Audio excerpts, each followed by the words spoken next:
What's up guys, Noah from Stage 3 Motorsports here, and today we're going to be taking a look at our 2013 Raptor. Now, for a lot of you guys, you've probably been seeing this truck in the background of our videos for the last month or so, and it hasn't gotten a whole lot of the spotlight, and there's actually good reason for that. We ended up breaking it pretty badly, and we have some repairs lined up that we need to do to get this thing back on the trail and ready to roll. But obviously, we're not just going to repair it back to factory form. We figured this was a good chance to actually upgrade and really improve the truck's capabilities and hopefully avoid some of the damage that we got this time around. Now, with that being said, this video is going to be more of a shop day video, just walking through, working on this, doing the install, getting everything put in. And so it won't be a step-by-step install. I'm not going to show you every single little detail or nut and bolt. And we actually have some install videos on some of these parts already if you want to know how to do upper control arms or tie rod ends or whatever that may be. So you can check those videos out if you need. The other thing I'll say is that I am going to talk for a little bit here just to explain what happened to the truck. If you don't care and you just want to see us tear it apart and put stuff on, we'll put a time code you can skip to get ahead of that. Now, as you guys know, we test this Raptor pretty aggressively, and we've already ran the Fox and Icon suspension on here. We've done a couple other upgrades, obviously wheels, tires, lights, all that good stuff, and we've jumped it on multiple occasions. We have some footage we can cut to right now showing that. Generally, we haven't been sending it 40 feet in the air, but we've got it a couple feet up in the air at pretty high speed and had really good results with how this thing performed, and we've been extremely impressed with it. That being said, a couple months back, pre-pandemic, we were out testing the truck. One of the guys got a little bit carried away, jumped it a lot faster and a lot harder than it probably should have been, and it came down just as hard as you might have expected. Now, unfortunately, I don't have any footage of that I can show you, but what I can say is that just seeing it from the outside, it looked rough. The truck came down really hard, especially on the passenger side, and it ended up just kind of messing things up in an overall sense. So some of the damage we got were busted up ball joints. It knocked the thing out of alignment, bent up the rear shock mounts. They kind of screwed up the tie rod ends. There's a lot of like little things that really got it all sort of wonky in how it was aligned and how it was tracking. We figured instead of just replacing factory ball joints or putting new factory upper and lower arms in, we'd go for something that's a little bit more durable, something that could take some of that abuse. We probably won't jump it that hard again, but next time we do go out and test it and run it and maybe catch some air with it, there'll be a lot less risk of something breaking and going wrong. So we had a set of lower arms here from RPG that were hanging out around the shop. These are actually a dual shock arm. You can see the extra bracket on it. We're not going to do a dual shock setup. We're going to keep the Icon stuff because surprisingly, the Icon stuff really didn't take any damage during the jump. So high marks to them. I was really surprised. I could have swore when it came down that we would have blown out a shock or, busted something in these front coilovers, but it held up well. Anyways, we're not doing a dual shock setup, so we've got the lower arm for it, but we're just gonna run it with the stuff we have. We have RPG's upper arm as well, and we also have ADD's billet tie rods. The upper arms, this billet aluminum setup, we've got Heim joints and a lot of spherical ball joints in this instead of the rubberized polyurethane stuff, so that gets rid of a lot of deflection, and it does tend to make things a little bit stiffer, which is good from a performance aspect. Sometimes a little bit noisier, but it'll work well here. Like I said, this stuff's gonna hold up a lot better than the factory stuff will. The lower arm's just this huge box steel monstrosity. Obviously, I've got everything there. I actually have one side of the truck done. The passenger side that took a little more damage we got into beforehand just to make sure we could get stuff fixed and that the parts we got were gonna work. So now we're gonna tear apart this side, get it stripped down, and hopefully end up with a truck that's a little better than where we started.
Okay, so we've kind of made it to the halfway point, I guess you could say. Everything's pretty much been stripped out. You can see we've got the upper, the lower, we've got the whole coilover out, the resi's out. The only thing really left to pull at this point is this tie rod end, but I'm going to leave that in for a minute because I do want to wipe this down and clean it a little bit. We're not really going to have a better chance, and if we want this to look good for photos and things afterwards, we might as well clean it because we certainly won't keep it clean once we're done. But with that out of the way, I'm pretty happy with how it's going. As you can see, there's a lot to strip out here. We had to pull, obviously, the whole hub, brake assembly, and everything off. So it's an involved job, and I don't think it's one that a lot of guys are going to tackle at home in their driveway. But hopefully this is at least helpful to see what goes into it or what you would need to do if you were considering a job like this. So let's get back to cleaning.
So I wanted to butt in here real quick and talk through some of the stuff with the lower control arm and the upper control arms, because we've got the majority of this coming back together. As you can see, the upper's in there, we've got the coilover back in, we've got that new ADD billet tie rod in there, so stuff's starting to look good, it's a little cleaner, and you actually saw me drill out some holes on the bottom there too, which I'll explain in a little bit. Now, first off, what I want to say is the RPG uppers are a really good fit for this truck, but one of the things you'll find with RPG's equipment is that it really does not come assembled at all. You get a lot of different parts in a bag or in a box, and you have to put everything together, so they're going to have you building the ball joints, they're going to have you adding the hardware to it, mounting it, and that's the same for the lower control arm. So the upper goes together pretty well. You can see, I mean, it fits in there. We didn't have to do too much assembly. The lower is a lot more of a custom job. So while this is a really strong, super durable, awesome piece, like box steel, super heavy, I think that you're going to end up breaking things in the frame before you break this piece on your truck.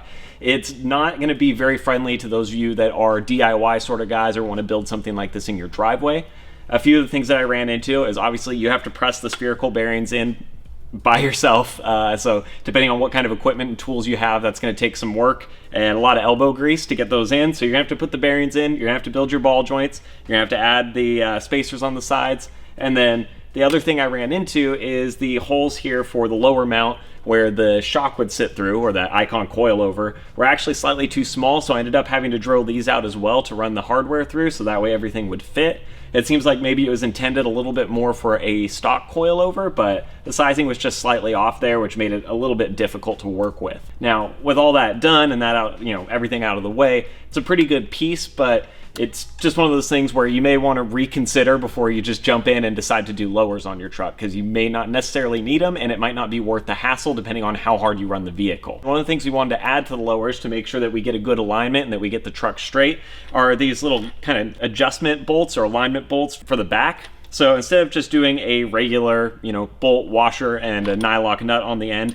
these have sort of a squared off plate with an oblong washer that goes over it, and there's one on the front and back of each side here, so that way as you twist and rotate it when you're aligning it, you can actually force it in and out to adjust your camber and get it a little bit more straight and make sure you're articulating right and you don't have a really weird cambered out truck or something that looks like it's broken. So we wanted to put these in here. That is why I was drilling on that bottom mount, because you have to actually put a pilot hole to hold this little square plate so it doesn't rotate as you're trying to adjust the alignment. Obviously that's a lot of information to dump on you guys, but I felt like it was worth putting in there so that you knew what we were working with.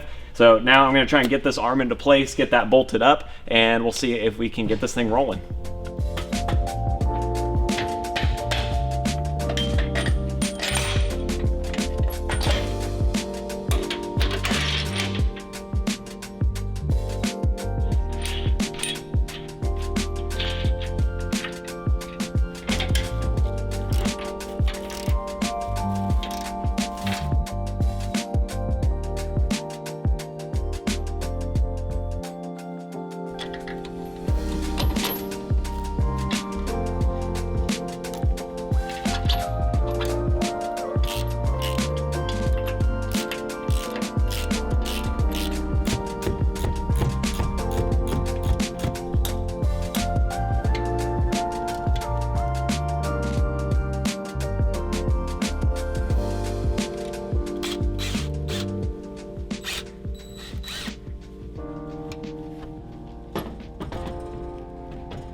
With the ADD tie rod ends, the taper is a little bit bigger than the knuckle actually has, so you're going to need to take a drill bit that can go up to 5/8 and kind of tap out the bottom of this so it fits all the way through. So that's why we're drilling again.